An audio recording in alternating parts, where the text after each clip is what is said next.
In this video, I'm going to break down, if you're a home studio musician, why you should make an EP and the steps for making a great EP and how it can help you on your music making journey. Hello, I'm Joseph from Make the Music, and I help home studio musicians make the best records and the best songs they can with the gear and skills they have. So if you're interested in learning more about that and improving your skills and making better music, you should hit the subscribe button down below and like this video. Okay, so let's jump right into the process here. Why make an EP as a home studio musician? Well, everyone knows that you can make singles, right? Making one song is a great achievement. And I think a lot of musicians should start there because it's an easy, simple process. But also a lot of musicians want to make an album. They want to make a body of work that feels cohesive together. And I totally understand that. I've released many albums myself. It's a very great feeling, but it can feel very daunting in the beginning. It can feel like a very big process, maybe too much bandwidth, too much time to try and do an entire album as a simple home studio musician. So an EP is a great middle ground between a single and an album. It can be 3, 4, 5, 6 songs is a typical EP length, giving you a consistent body of work, something that someone can load, upload, and stream, that gives them a 10, 15, 20-minute experience without it just being sort of one single, being one and done, without all the work, logistics, and planning of an entire album. So that's why I think it's actually a great step for a home studio musician after maybe making a single, jump to EPs before going straight to albums. So with that being said, what is the process we can outline here for actually creating our EP? I'm someone who's released many EPs. I've released 7 albums in my home studio. So I understand this process. I understand the pitfalls and difficulties one can experience when going through this process. So step 1 is actually committing and setting a schedule for your EP. So you want to actually go into your calendar, whether it's Google Calendar, whatever you use, and set a schedule. Start with the release date. What is doable for you? Everyone's life is different. Okay, some of you guys, maybe you're in college, you're in school, whatever in life has given you more time in this moment, and you're like, hey, I think I can finish an EP in 3 months. Some of you are busy. You got family, jobs, commitments, out the wazoo, and you're like, hey, I need a year to finish this EP. Whatever it is, put that on your calendar and commit to it. Tell somebody close in your life, hey, I'm making an EP. If you've got fans, if you're a musician, you have fans, or you have social media, or there's people make an announcement. Hey, my EP is coming out October 31st, 2026. It's coming out February 25th, 2026. Whatever it happens to be. It's coming out December 2025. Whatever your date is, set it. Tell some people so you actually committed to it. And there's actually a little bit of shame if you don't accomplish that goal. Because if you just put out a vague sort of statement or vague idea in your head, or I want to release an EP, and you just kind of finish with that, you're not going to follow up with that. You're not going to make sure it gets done. There's no sort of incentive to do that other than you want to do it. But if there's all these things like social pressure, you have it on your calendar, you set an actual date and write it down, that makes you much more compelled to actually accomplish it. So I highly recommend doing that.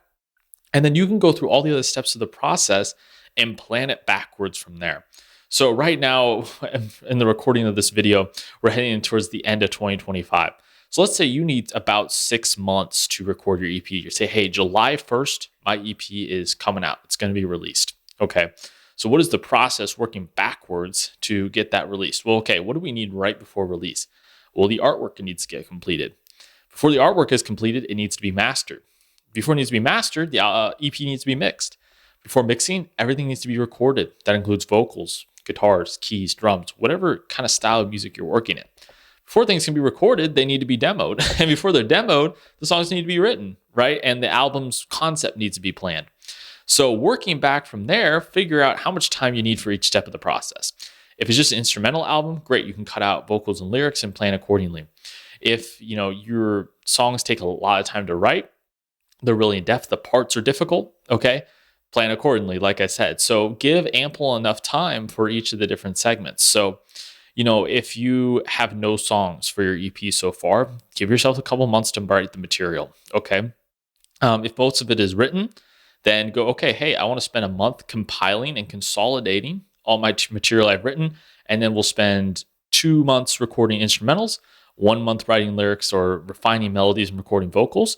I'll spend a month mixing the EP, I'll spend a couple weeks mastering, and then the couple weeks at the end finishing the artwork and releasing the EP. That's about a 5-6 month timeline that I think is very doable for many people as an example. Hey, real quick, I want to let you know I have some free guides in the description down below. It's called the Home Studio Toolbox, and it's a bunch of amazing free tools that I've worked to compile together for home studio musicians.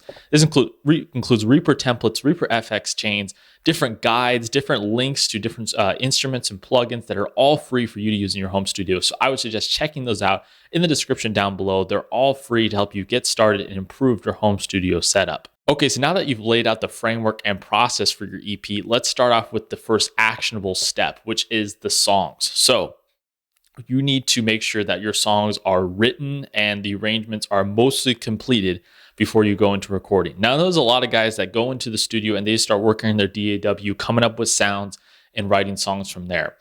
That's a process that can work for some, and I've done that sometimes. But if you're more of a beginner home studio musician or you haven't recorded a lot of music, that is a lot to tackle at once. I think a good process for you is to write your songs with your main instrument, figure out the arrangements, the chord progressions, what the lyrics are going to be, what the melodies are going to be. Get 90% there. Doesn't have to be 100%. Some of it can be adjusted in time as you work to record the record. That's totally normal. But a lot of it needs to get completed, or you're going to go into the recording process without much of a direction or without much knowing about what the songs are going to sound like and what the songs are going to be. And that's going to be a big problem in your process. So whatever amount of time you blocked out, start writing the songs, working on the arrangements, write them in, whether it's your notes app on your phone or a Google Doc. What are the chord progressions? What are the lyrics? What's the approximate maybe tempo of the song? What kind of sonic style are you going for? And figure that out before you even hit the record button in your DAW. So once you've accomplished that process, now I suggest going into a light demo process. This is not recording, this is demoing, but this is where you begin the work in your DAW. So what I like to do is take my main instrument. For me, it's guitar. That's easy for me to write chords in, or piano sometimes, whatever your main instrument happens to be. Sometimes I use drums to give a very, very basic tempo. I'm not recording drums yet. I'm not creating final beats, but to give me just a little idea of what the feel is. And then the third track I have my DAW is my vocal, which is going to be my lyrics and what the general vocal style is going to be. So those 2 or 3 tracks is what your demo is going to be in your song. So create a demo for each track you're going to record. Okay, let's say you're doing a 5-song EP. Okay, very common EP song length. Create 5 projects, song 1, song 2, song 3, whatever the names and titles happen to be, and just create that template real quick. Your drums or beats, if there's drums, your main instrument, vocal, okay? And work through in the next month, if you maybe mapped out a month for demoing, to work on those. Maybe 1 song per week would be a good meter there. Since the songs are written and the chords are figured out, you're just going to work in your DAW to record all the chords and arrangement through the song. Use markers in your DAW to mark this is intro, this is verse 1, pre-chorus 1, chorus 1, chorus 2, bridge, etc. Right? Figure it out. You might find that some of the arrangement planning you did earlier is not really panning out in the song you're making. Maybe you're like, wow, this song's 6 minutes long. I didn't realize it was this long. Or hey, this song's only 2 minutes long. I didn't leave enough room, or I didn't leave enough length in some of my sections. Work all that out now. It's okay to not have it perfect in that songwriting stage, but it's important that you have the meat and potatoes ready when you go into that demo stage. The demo is when you get to kind of work these things out, refine these things, and make sure that you've got a good situation going on before you even start recording the tracks for real, so to speak. So, and the performances here don't have to be great. Okay, they just have to be enough to be a guide. So drum patterns don't have to be perfect. I put real basic patterns in there, like kick, snare, just something so I know, a drum's supposed to be in this part, for example. And then my guitar recordings in the demo are usually 1 or 2 takes. They're longer. They're kind of sloppy. I don't care about the tone. Okay, I'm just trying to figure out what's going on in the song. And the vocals, sometimes add a tune, sometimes not the final melody, but it's a way for me to just kind of work out what I'm dealing with before I get into the recording stage. So demo out all your individual tracks, and that's going to help you set up for your recording stage, which is next. So now you're going to go into recording, and there's a lot of ways to approach this. You can take one instrument and track it for all the individual songs across your, let's say, 5-song EP. So we're going to do drums. We're going to do drums for all the tracks, bass for all the tracks, for example. And that's one way to do it. Approach that I like to do that I highly recommend is picking one track. Think of this as your single, for example. This one track is going to be the template for the rest of the EP. Because if you're making an EP, it's a specific moment in time, it's a specific sound in time for you as an artist. And most of the songs are going to have a similar sonic makeup with some variation. So take one song and decide this is going to be the track that's going to be the guiding star for the rest of them and complete that song to its entirety.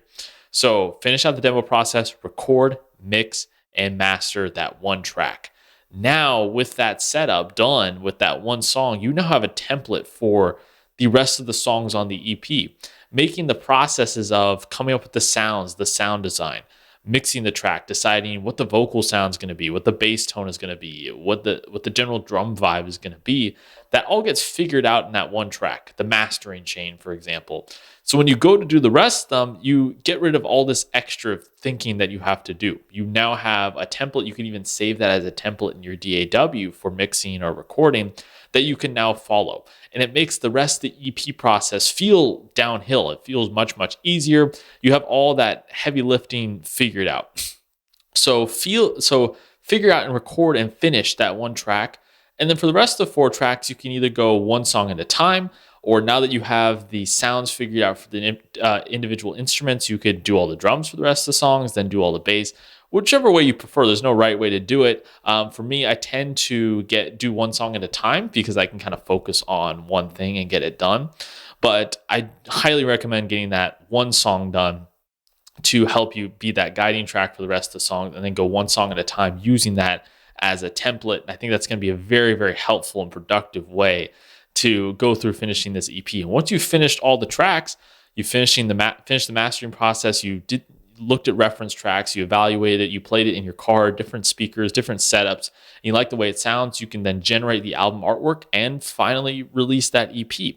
And that way, now you have your finished EP set up there. So I know this can seem like a daunting process, but employing that one strategy of finishing that one sort of template track at the beginning, that one single, and then using the rest of the tracks to follow that, I think is a super, super helpful way to help you fast track that EP completion process and finish with a more cohesive EP sound when you get to the very end. So that's my tips there. Use that one extra trick there. Let me know in the comments, what are the biggest things you're dealing with and biggest struggles when trying to finish products or finish projects or record your music? I'd like to hear your thoughts in the comments down below.